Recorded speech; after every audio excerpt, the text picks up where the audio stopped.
Pozdrav Raja, pozdrav mala Raja.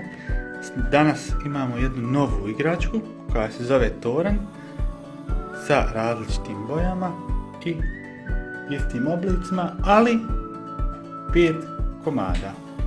Znači, prošli put smo imali po 4, sad imamo 5. Prva boja je zelena,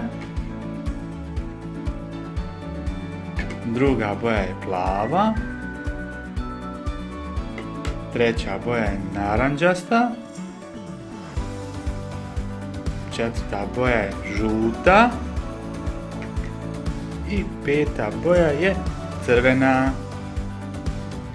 Znači imamo 1, 2, 3, 4, 5.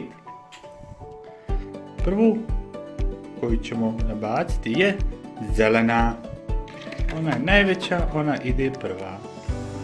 Drugu koju ćemo baciti je plava.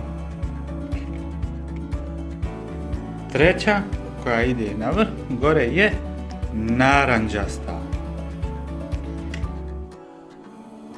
Četvrta koja ide je žuta.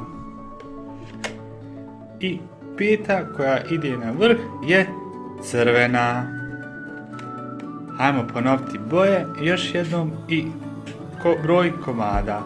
Znači 1, 2, 3, 4, 5.